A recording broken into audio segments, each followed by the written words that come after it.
के ज़रिए हमें भी फिनेंशियल इंफॉर्मेशन हासिल होती है। और आप गाड़ी लेके जा रहे हैं बिज़नेस की, लोडिंग पे आप कुछ प्रोडक्ट्स मंगवाई हैं, मगर उसका एक्सीडेंट हो जाता है तो लॉस आपको हो जाता है, तो उसकी सूरत में भी आपका ये जो लॉस हुआ है, ये भी एक फिनेंशियल इंफॉर्मेशन है फिनेंशियल अकाउंटिंग के लिए, जो कि पास्ट जब एक चीज़ वकूफ़ पजीर हो गई तो समझो वो प्रेजेंट से पास्ट का हिस्सा बन गई। अभी मैं आपको पढ़ा रहा हूँ, अभी पिछले से जैसे जैसे टाइम गुजरता जाएगा, 1 मिनट जो गुजर गया है वो वाला हमारे लिए पास्ट बनता जा रहा है। जो अभी करंट जो सेकंड है वो हमारे लिए प्रेजेंट है। इसी तरह जो भी गुजर चुका है, तो इसलिए ये इसमें थोड़ी सी आपने कंफ्यूज नहीं होना कि पहले तो मैं बताया गया था कि ये जो फिनेंशियल इंफॉर्मेशन है पास्ट से मुतल्लिक होगी। पास्ट आपका 1 सेकंड बाद भी जो गुजर गया वो भी आपका पास्ट है, जो कि आपका 1 साल के बाद वाला है वो भी आपका पास्ट है। अब फॉरेन एक्सचेंज की वजह से आपको गेन भी हो सकता है, लॉस भी हो सकता है। जिस तरह के आप आजकल डॉलर की वैल्यू का एक बड़ा मसला बना हुआ है कि डॉलर की वाली वैल्यू बहुत हाई हो चुकी है in terms of Pakistan currency में 150 प्लस का डॉलर है। और यही अगर आप पहले कुछ 2 साल पहले चले जाएं तो 2 से 2.5 साल पहले 100 का था, 100 प्लस या 110 का। तो जिन लोगों ने बिजनेस डीलिंग्स की थी इस हवाले से भी, या उन्होंने डॉलर्स परचेज करके रखे हुए थे, उनको तो पाकिस्तानी करेंसी में तो उनको फ़ायदा हो गया है। और जिन लोगों की बिजनेस डीलिंग थी, फॉर एग्जांपल किसने $100 पे कोई चीज़ परचेज की थी और अभी वो 120 पे हो गई है और डॉलर 120 का हो गया, तो उसने उसको भी फ़ायदा हो गया। अब इसी तरह से जो बिज़नेस के लिए कुछ चीज़ सेल कर रहा था, पाकिस्तान से कोई चीज़ एक्सपोर्ट हो रही थी, तो उसकी सूरत में क्या होगा, तो उनको उस हवाले में पे करना पड़ गया, ज़्यादा पे करना पड़ेगा। जब वो डॉलर की वैल्यू बढ़ जाएगी तो उस सूरत में उनको लॉस बेयर करना पड़ेगा। नॉन मनीटरी इवेंट का इससे कोई ताल्लुक नहीं है हमारी काउंटिंग रिलेशंस। यानी कि आप कोई गेम खेलते हैं और उसके ऊपर आप कुछ लगा देते हैं, सॉरी वो तो जुआ हो जाएगा। अभी आप गेम आपने खेली, क्रिकेट खेले या बैडमिंटन या आपने जो भी खेला, लेकिन उसकी से आप हारते हैं जीतते हैं, लेकिन उससे आपकी माली हालत में कोई फिनेंशियल के ऊपर जो सॉरी फिनेंशियल इम्पैक्ट्स का उससे कोई ताल्लुक नहीं है, यानी कि जो माली हालत के ऊपर उसका कोई असर नहीं है, तो इससे अकाउंटिंग का कोई लेना देना नहीं है। अब थर्ड नंबर पे हमारे पास है कंडीशन।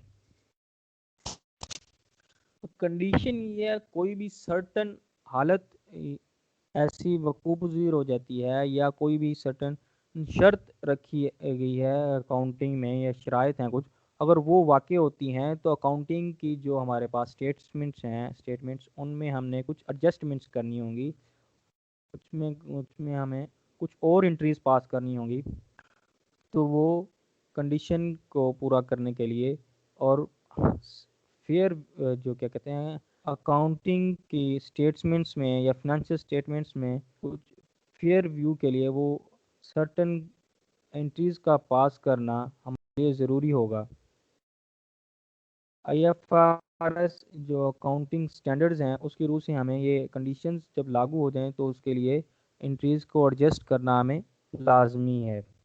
अब कंडीशंस क्या है ये उसके लिए कंडीशंस हमें ये जो बताई गई हैं कि हमारा कुछ फिक्स एसेट्स जो होते हैं उनकी डेप्रिसिएशन हम चार्ज करते हैं, और उसके साथ साथ जो हमारे डेटर होते हैं, यानी कि जिन लोगों को हमने उधार पे चीज़ें दी हुई हैं या उधार पैसे दिए हुए हैं वो हमें रिटर्न नहीं मिलते, तो उसकी सूरत में हमें एक प्रोविज़न उनके लिए हमें एक लॉस बेयर करना पड़ रहा है, हमें पैसे नहीं मिल रहे। तो इस सूरत में हम प्रोविजंस क्रिएट करते हैं, फंड मैनेज करते हैं ताकि ये जो हमें लॉस हुआ है ये प्रॉफिट से हम इसको हासिल करके पूरा कर सकें।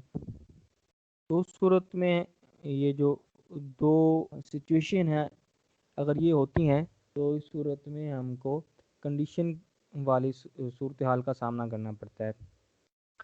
अब इसमें इन्होंने क्या लिखा, conditions cover certain adjustment in already recorded transactions और एंड इवेंट्स। वही मैंने बताया आपको पहले कि अकाउंटिंग स्टेटमेंट्स में, फिनेंशियल स्टेटमेंट्स में हम पहले से होने वाली कुछ इंट्रीज में चेंजिंग करते हैं, यानी कि मज़ीद कुछ इंट्रीज पास करते हैं। हम इस तरह कह सकते हैं इसको, जो मज़ीद इंट्रीज होगी वो पहले वाले इंट्रीज के साथ उनका लिंक होगा। A provision to be created against the expected doubtful recovery from customer, इसको हम बैड डेट्स कहते हैं या डाउटफुल रिकवरी फ्रॉम कस्टमर, इसको डाउटफुल डेट्स भी कहा जाता है।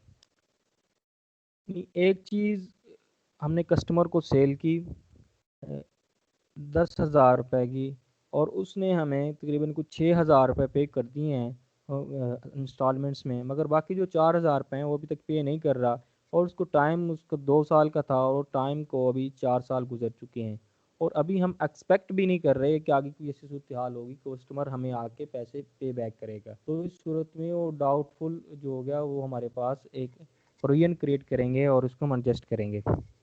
अब नेक्स्ट हमारा फिक्स्ड एसेट है। फिक्स्ड एसेट की यूज़ की वजह से जो उसकी माली फिनेंशियल वैल्यू में जो कमी आती है उसको रिकॉर्ड किया जाता है।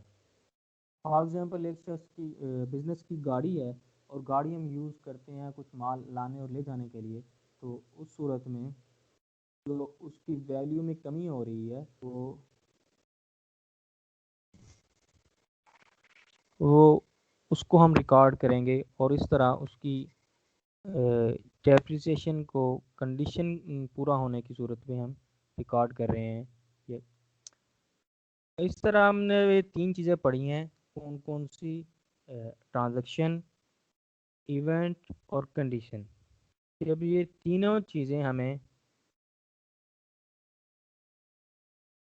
फिनेंशियल इंफॉर्मेशन मुहैया करती हैं। तो स्टूडेंट्स अभी जो कुछ भी हमने पढ़ा है, कि आपको इसकी समझ आई है या नहीं आई, काइंडली मुझे इस पर बताइएगा टाइप चैट में काइंडली।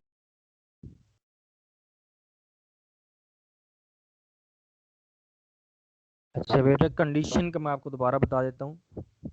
कंडीशन को यूज सर समझ लें कि भी कोई शर्त है। अब कोई शर्त कैसे?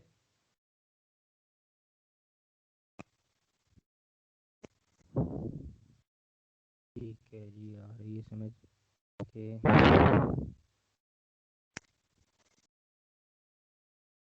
क्या बाकी लोगों को भी आवाज़ का मसला है?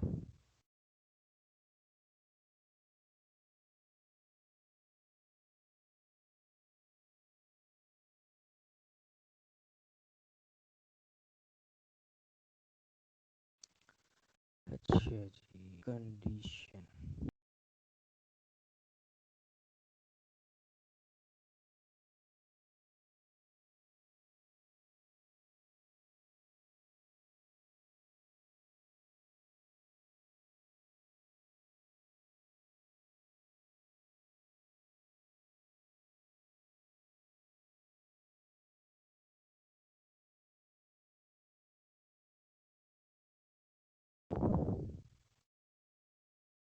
ये एक प्रैक्टिस 1.3 आपको शो हो रही है स्क्रीन पे, काइंडली बताइएगा। हो रही है तो हम इसको मज़ीद प्रैक्टिस कर जी सकते सर, हैं। हो रही है, शो हो रही है। ओके, तो हम इसको स्टार्ट करें। तो अब इसमें फर्स्ट फर्स्ट हमें दी हुई है stock in down lost by fire. तो हमारे लिए क्या चीज़ है? ये ट्रांजैक्शन है, इवेंट है, क्या चीज़ है? जब इसमें हमने पहले उसमें पढ़ चुके हैं कि कोई भी चीज़ का इस तरह का कुछ वाक़या हो जाए ना, अब इसमें देख रहे हैं कोई वाक़या हुआ है तो हम इसको कहेंगे ये इवेंट है। अब giving away gifts to employ of the entity, आप एम्प्लॉय एंटिटी के एम्प्लॉय को, ये बिजनेस के एम्प्लॉय को कुछ गिफ्ट दे रहे हैं। ये बिजनेस गिफ्ट दे रहा है तो बिजनेस का कुछ ना कुछ एक्सपेंस हो रहा है। बिजनेस कुछ ना कुछ पे करने के बाद उसने चीज़ परचेज किया या गिफ्ट लिया, उसके बाद वो पे कर रहा है। यानी कुछ दो चीज़ों के दरमियान, यानी कि एक बिजनेस एंटिटी और उसके एम्प्लॉय के दरमियान क्या हो रहा है? कुछ लेन देन हो रहा है। तो इसको हम क्या कहेंगे? ट्रांजैक्शन कहेंगे। अब नेक्स्ट नंबर पे हमारे पास है जी organising a dinner for entities valued customer. अब कस्टमर्स के लिए आप क्या कर रहे हैं, आप उनके लिए आपने एक डिनर का अरेंज किया है, लेकिन उस पर भी आपके अखराजात हुए। आप कस्टमर और बिजनेस के दरमियान जो आपने बिजनेस ने कस्टमर्स को एंटरटेन करने के लिए जो भी डिनर का अहतमाम किया, आपका खर्चा तो हुआ है ना, आप कुछ दे रहे हैं और कस्टमर्स जो है उसका फ़ायदा उठा रहे हैं जो अपने, तो उसकी सूरत में ये क्या है हमारे लिए, ये भी एक ट्रांजैक्शन है। अब नेक्स्ट हमारे पास क्या, रिकॉग्नाइजिंग डेप्रिसिएशन ऑफ मशीनरी। ये क्या चीज़ है हमारे लिए, ये उन्होंने बताया कि ये हमारी कंडीशन है। अब कंडीशन की फिर मैं आपको दोबारा से एग्जांपल देता जाऊं। कंडीशन में ये होता है कि पहले से हो जो ट्रांजैक्शन हम रिकॉर्ड कर चुके हैं उनमें हम कुछ मज़ीद रिकॉर्ड करते हैं, मज़ीद इंदराज करते हैं कि फॉर एग्जांपल अभी एक हमने मोबाइल परचेज़ किया या लैपटॉप परचेज़ किया या फर्नीचर जो है अभी किसी बिजनेस ने परचेज़ किया है। फॉर एग्जांपल फर्नीचर की हम एग्जांपल ले लेते हैं। फर्नीचर आपने परचेज़ कर लिया, फर्नीचर की वैल्यू जो है वो 1 लाख रुपए है। आप कहते हैं फर्नीचर की वैल्यू 1 लाख रुपए है, इसकी एक्सपेक्टेड लाइफ क्या है। जब भी अकाउंटिंग में इस तरह की चीज़ें स्टेटमेंट्स में हम लिखते हैं उनकी हम एक्सपेक्टेड लाइफ भी लिखी जाती है, लाइफ भी देखते हैं। उसके एक्सपेक्टेड लाइफ के बगैर हम डेप्रिसिएशन चार्ज नहीं कर सकते। एक्सपेक्टेड लाइफ उसमें हमें बता दिया कि हमने इसकी एक्सपेक्टेड लाइफ जो है वो हमारे पास 20 साल है और इसकी 20 साल हमने कर दिए। तो अभी 1 साल उसको रख लिया और 1 साल इस्तेमाल के बाद हम कहते हैं कि इसकी वैल्यू क्या है, इसकी हम वैल्यू कैसे निकालेंगे। तो इस तरह हम ये इसकी एक और चीज़ हम निकालते होते हैं कि भी जब ये बिज़नेस एक 20 साल हम इस्तेमाल कर लेंगे तो इसकी वैल्यू कितनी रह जाएगी। उसको रेजिडुअल वैल्यू या सॉल्वेज वैल्यू भी कहा जाता है। उसमें से इसको मैनेज करके और इसकी हम जो क्या कहते हैं उसकी फॉर एग्जांपल उस वो वैल्यू हमने लिखी है 10,000 और लाइफ है इसकी 20 ईयर्स। जब इसको हम 1 लाख को 10,000 मैनेज कर देंगे और 20 ईयर्स पे हमें इसको डिवाइड करेंगे, एक मिनट में लेने ये कंसेप्ट क्लियर करता जाऊँ। वैसे ये हमें आगे भी ये कंसेप्ट हमें आएगा तो उसके में आप ज़्यादा आसानी से समझ आ जाएगी। अभी हमें थ्योरी पढ़ रहे हैं, थ्योरी में ये इस तरह का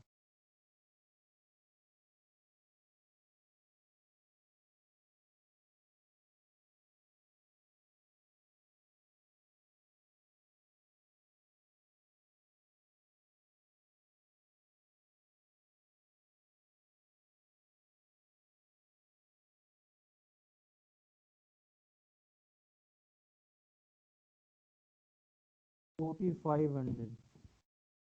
अब हमारे पास 1 साल की डेप्रिसिएशन आ गई है 4500। अब 4500 हम 1 लाख में से कम कर देंगे, अपनी जो भी हमारी बैलेंस शीट होगी उसमें से 1 लाख हम माइनस करके हम लिख देंगे। तो ये इस तरह से कंडीशन है, यानी कि 1 साल गुजर गया। कंडीशन ये है कि 1 साल जब नेक्स्ट साल गुजर जाएगा तो एक कंडीशन और गुजर जाएगी, इसके ऊपर वाक़ होती जाएगी।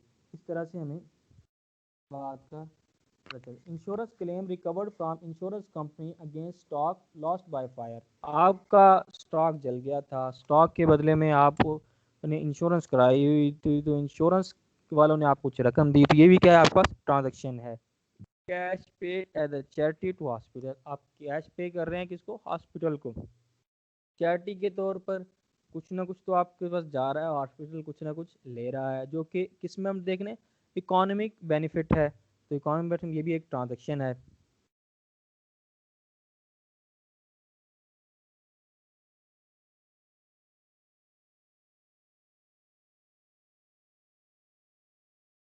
जी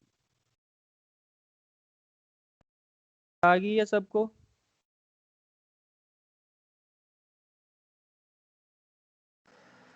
जी सर, आ गई है।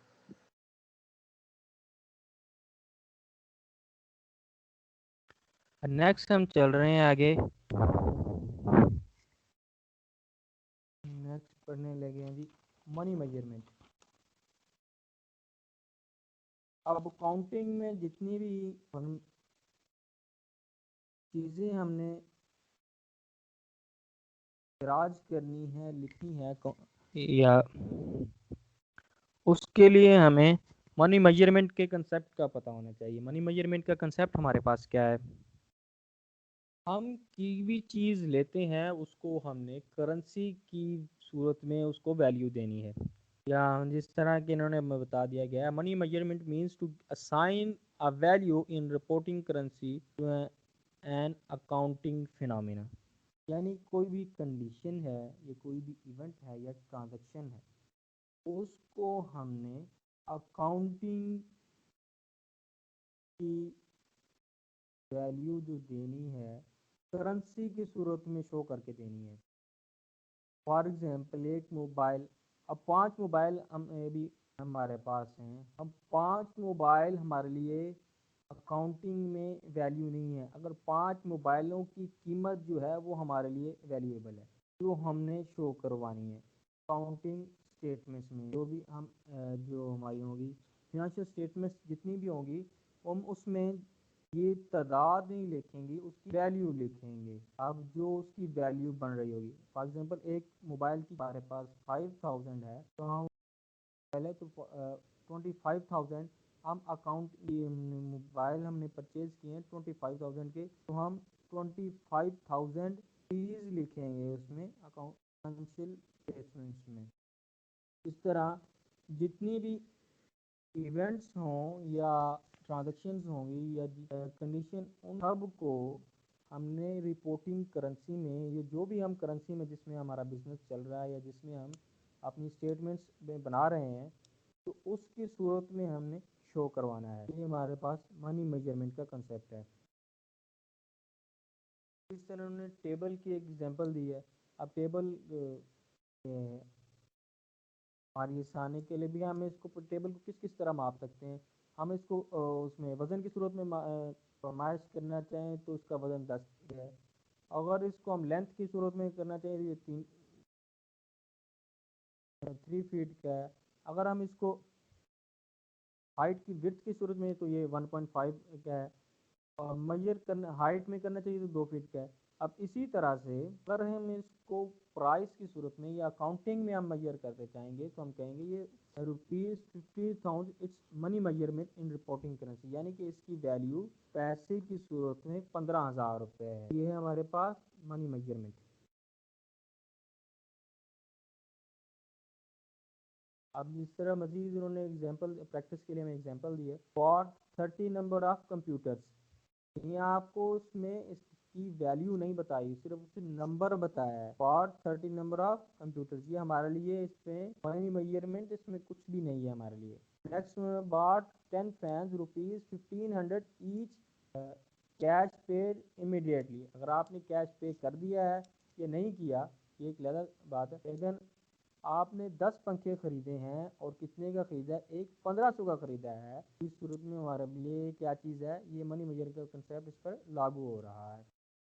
नेक्स्ट हमारे पास स्क्रैप डम्प्ड, अच्छा जी, पेड 150 के जी डंप जो भी किया है, लेकिन इसमें कुछ मनी की वैल्यू का कोई है यहाँ पे रिपोर्टिंग करेंसी आया गया, करेंसी में नहीं है, तो ये हमारे लिए मनी। तो आगे बताया गया 5 workers are working on plant in doubtable shade. क्या चीज़ है जी? अब वर्कर्स काम कर रहे हैं, लेकिन यहाँ पे शो हो रहा है कि उनको कितने वेजेस दिए जा रहे हैं या एक घंटे के कितने पैसे उनको मिल रहे हैं, कुछ नहीं बताया गया। सिंगल शिफ्ट के कितने पैसे हैं, कुछ नहीं बताया गया। तो इसलिए हमारे पास ये वाले से ये कुछ यानी का इस पे कंसेप्ट लागू, यानी कि अकाउंटिंग में या अकाउंटिंग स्टेटमेंट्स में इसका कोई इंदराज नहीं होने वाला। अब bought raw material worth ₹50,000 cash is not yet paid। अब यहाँ पर इसने हमें थोड़ा सा कंफ्यूज करने की कोशिश की है। अब अकाउंटिंग में दो कंसेप्ट हैं, एक अक्रूवल्स का और एक है कैश। अब अक्रूवल्स का कंसेप्ट ये है, जब भी आपने कोई चीज़ परचेज की उसकी पेम या आपने सेल की है उसकी आपने पेमेंट या प्राइस जो भी है वो आपने पे की है या नहीं की, आपको पैसे मिले हैं ये नहीं मिले, आपने उसका अकाउंट फिनंशियल स्टेटमेंट्स में उसका इंदराज कर देना है, ये देखे बगैर कि पैसे मिले हैं या नहीं मिले। अगर आपको पैसे मिल गए हैं तो तब भी ठीक है, अगर नहीं मिले तब भी आपने इसका इंदराज कर देना है। ये हमारे लिए क्या चीज़ है, एक ट्रांजैक्शन है। अब इसमें पैसे नहीं मिले तो क्यों हम इंदराज कर रहे हैं, तो उसकी सूरत में अगर आपने उधार पे चीज़ बेची है तो आपका अकाउंट रिसीवेबल क्रिएट होगा, अगर आपने उधार पे चीज़ ली है तो आपका अकाउंट पेबल का इंदराज होगा। तो दोनों सूरतों में आपने कुछ ना कुछ लिख देना है। और जबकि कैश काउंटिंग में ये होता है कि जब आप कोई चीज़ खरीदी है या बेची है और पैसे आपको मिले हैं तब आप इंदराज करते हैं।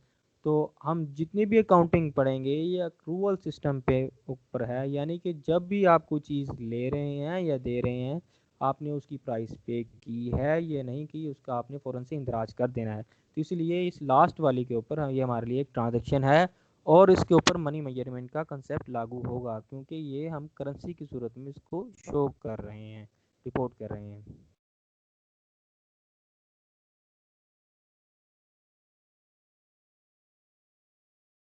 जी स्टूडेंट्स, आज के लिए इतना काफ़ी है। और ये बताएं कि आप लोगों को ये जो भी बात बताएगी ये सब समझ आई है।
जब प्रैक्टिस एक्सरसाइजेज फिलहाल हम जब थोड़ी क्या कहते हैं प्रैक्टिकल एक्सरसाइजेज तक पहुंचेंगे तभी आपको दिया जाएगा, यानी कि जब हम न्यूमेरिकल वगैरह करेंगे तो तब इस हवाले से आपको प्रैक्टिस करवाई जाए। अभी जस्ट ये थ्योरी है, थ्योरी में आपको जितनी प्रैक्टिस आपने ये जो इसमें आपके पास ये हैं क्या कहते हैं स्लाइड्स, आप अपने LMS अकाउंट से डाउनलोड कर सकते हैं, उसमें ये सब कुछ दिया हुआ है।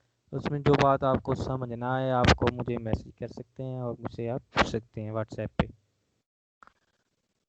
और बाकी मज़ीद जब हम न्यूमेरिकल करेंगे कल से हम इंशाल्लाह नेक्स्ट चैप्टर को स्टार्ट करेंगे। ये चैप्टर थ्री वाला है, इसको हम आज थोड़ा थोड़ा साथ करके लेते चलेंगे। नेक्स्ट हम क्योंकि हमारे पास दिन जो है वो कम है कि अभी आपके दिसंबर की 26 से सुना है कि वो 16 से आपका वो आ जानी है कि पता है आपकी डेट शीट अनाउंस होगी और 26 से फिर आपका ऑनवर्ड जो भी चलना है। तो अभी मेरा ट्राई यही है कि हम आपको जल्द अज जल्द जो कोर्स है उसको कवर करवाया जाए ताकि कोई, और ये अकाउंटिंग के हम इसको थ्योरी थ्योरी को लेके बैठ रहे ये ऐसे कवर नहीं होती। मैंने आज तक किसी ऐसे टीचर को नहीं देखा कि जो पहले थ्योरी को पढ़ाए और फिर उसके साथ साथ हम साथ साथ में नेक्स्ट चैप्टर भी इंशाल्लाह कल को स्टार्ट करेंगे, यानी कि जितने जिसमें हम रिकॉर्डिंग वाला है क्लासीफाई करके रिकॉर्डिंग यानी अकाउंटिंग इक्वेशन वाला, और तब आपको प्रैक्टिकल की जो भी एक्सरसाइज हैं वो मैं आपको दिया करूँगा। और साथ में आपका ये वाला चैप्टर जो है ये भी साथ में चलता रहेगा ताकि हम जल्द अज जल्द कोर्स को कवर कर सकें। आज तो जस्ट फर्स्ट क्लास थी और थोड़ा सा टाइम शॉर्टेज है और साथ में कुछ मसरूफियात थी और एक नेट का प्रॉब्लम, इस वजह से आज का लेक्चर थोड़ा सा शॉर्ट है। कल इंशाल्लाह लेक्चर जो है वो थोड़ा सा उसकी टाइम ड्यूरेशन ज़्यादा होगी और फिर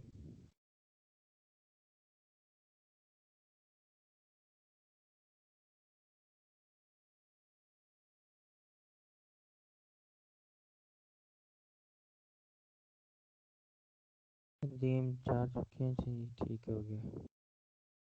जी मुज़म्मिल अली साहब, आप बताएं कुछ, आपको समझ आई नहीं आई?